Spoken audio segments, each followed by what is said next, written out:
Hey everybody, welcome back to the channel and welcome if you're new. I'm Shiloh, I'm 52. I recently graduated with my PhD and then I got laid off. So I DoorDash to make grocery money for my family right now. If you want to know more about my story, you can watch previous videos. There's lots of information. So today's video is going to be a little bit different. I decided to do a how-to DoorDash video. For anybody out there who might be considering DoorDashing or any of the apps, I think they're all pretty similar. Because I mean, this can be a good side hustle, side income. It could be even, you know, a good part of your income if that's what you need right now. There's like lots of reasons to do this. So I thought I would just do kind of a helpful video, hopefully, for those that are considering it, but they're a little unsure how it works. So a lot of this video will be screen recordings that I took from my phone, and then some voiceovers explaining how to get things set up and where to find different parts of the app and how it all works. So I hope you enjoy it if you're looking into doing this. Otherwise, it might just be interesting, even if you're not wanting to, you know, have a side hustle like this. It might be interesting just to see how it works for the drivers. So I will end this intro and get on with the how-to. So the first thing you're going to want to do, obviously, is get the app on your phone, and then you will sign up for DoorDash. And this is the part where you will have to see if your marketplace is even accepting new drivers. Not all marketplaces are accepting new drivers all the time. If they are accepting new drivers, then you're going to go through the process that the prompts will take you through. So you will need to fill out all the information, and they're going to do a background check, and they're going to verify your identity. So they'll also take a photo of you from the front and both sides, and all the prompts will guide you through this. It's not something you need to know how to do. You just follow the prompts. So that part is relatively easy. Once you have all of your ID verified and they've done the background check, then you'll be ready to actually dash. So now I will put the screen recordings I have done that explain how to navigate within the app and some important things that you'll want to know that I learned the hard way. And hopefully it just helps anybody who is wanting to do this. When you open the app, you will see this screen, and you can go to schedule. This is where you can schedule a shift, especially if you are not platinum status.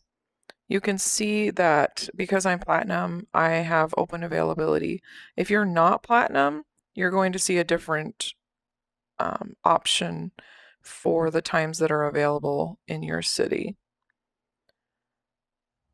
So you can click on the day you want to schedule, and then it'll show you what you have scheduled. So if I want to schedule a shift, I click on the day I want, go to available, and then because I have open availability, I can just schedule any time I want. Again, this will be different if you are not platinum. You will have to choose from the allowed times that it shows you. So then you just scroll through, find the time you want to start, and then find the time you want to end.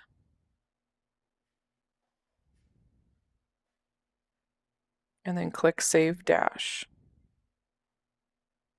And there you'll see your scheduled shift.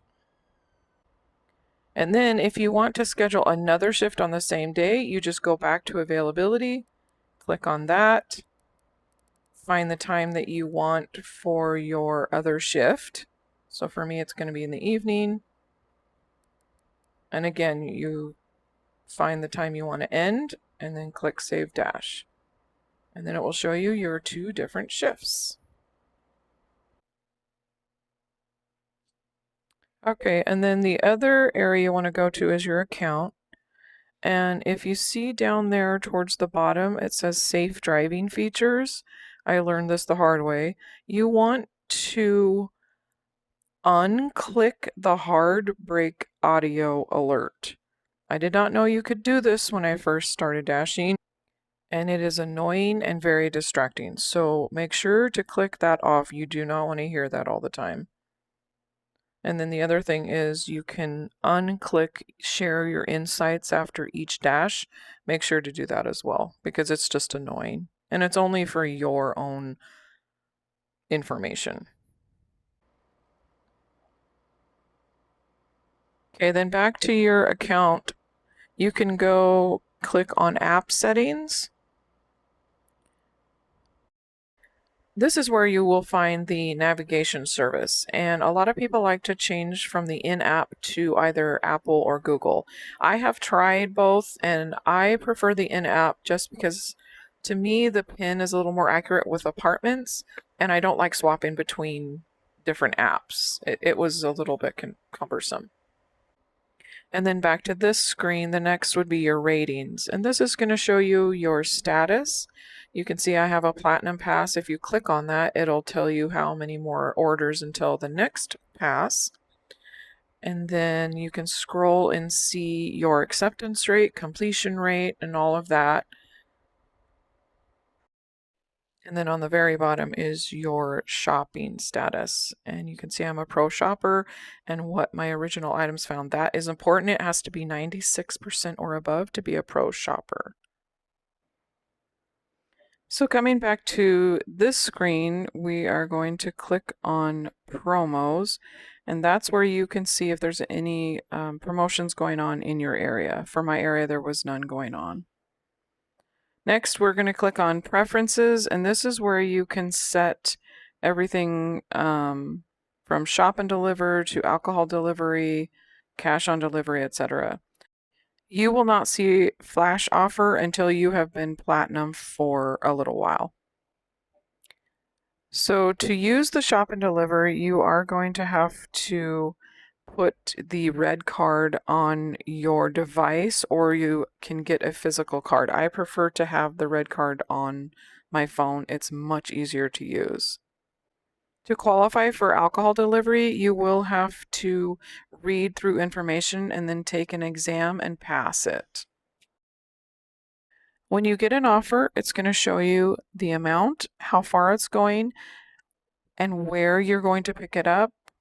This is a shop order and it contains alcohol, so it's going to tell me I need my ID. And then after you accept it, it's going to give you directions to the store. So this is how you pick up an order. You click Start Pickup, and then it's going to come up with this screen where you can verify the items, or you can click on Can't Verify if you can't see them.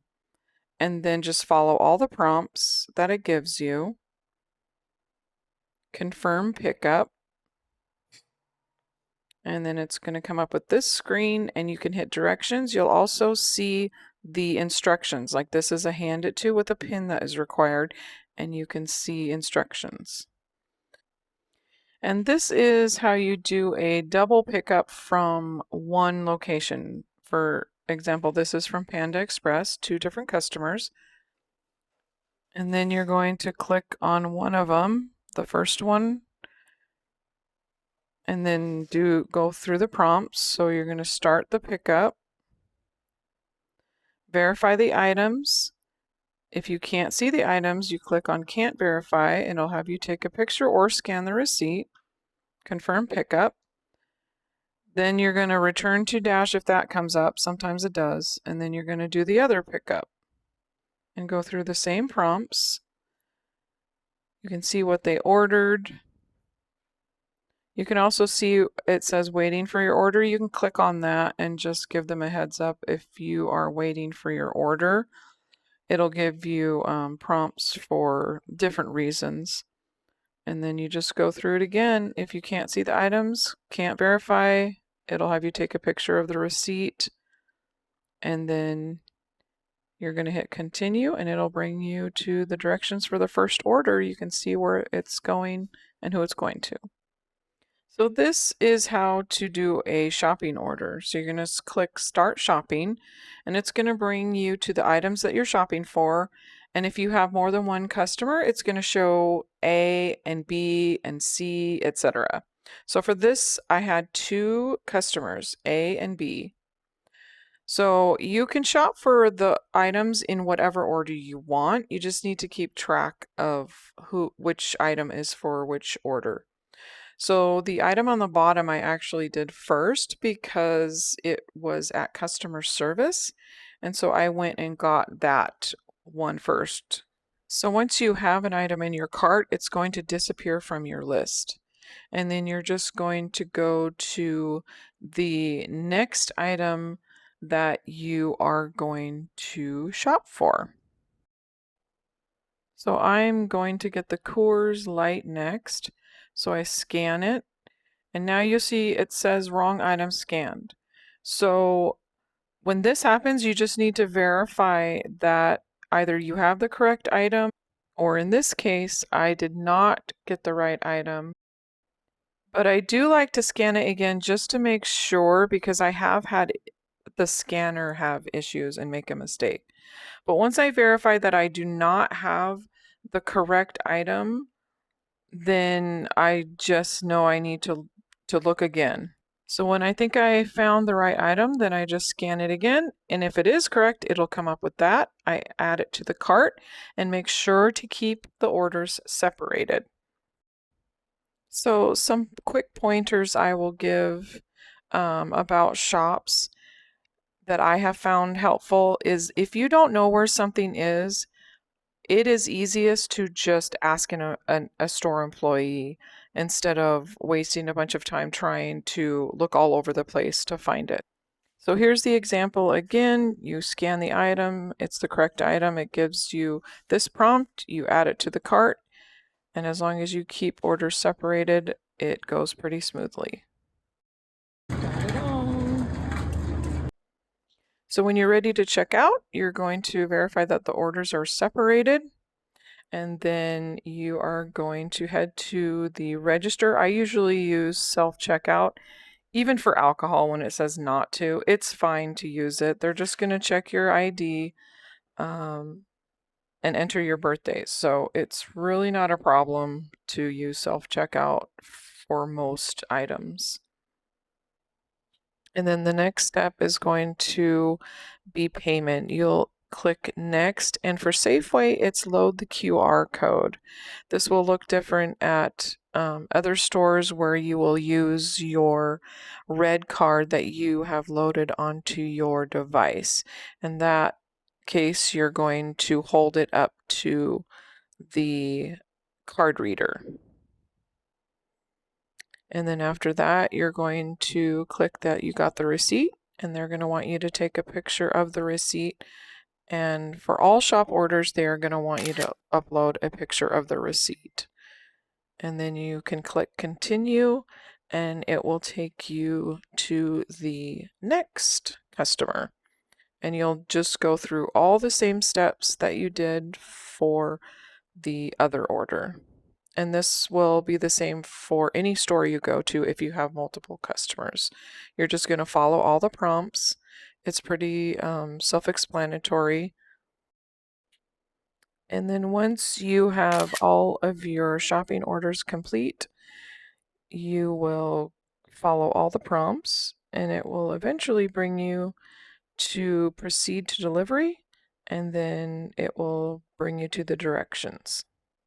Okay, I hope all of that was helpful to anyone that is thinking of doing DoorDash. I'm sure Uber Eats is pretty similar.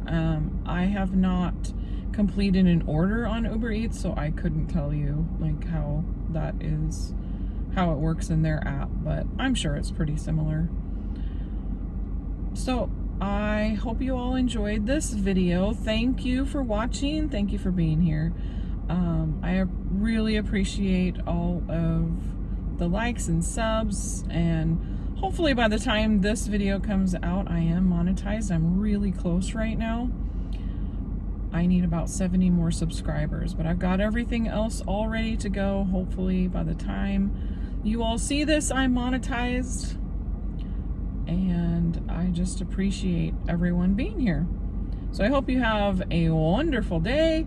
If you are wanting or have been thinking about doing DoorDash, I hope this gave you a little confident boost to just get out there and start doing it. So I know it can be a great side income. It can be a helpful,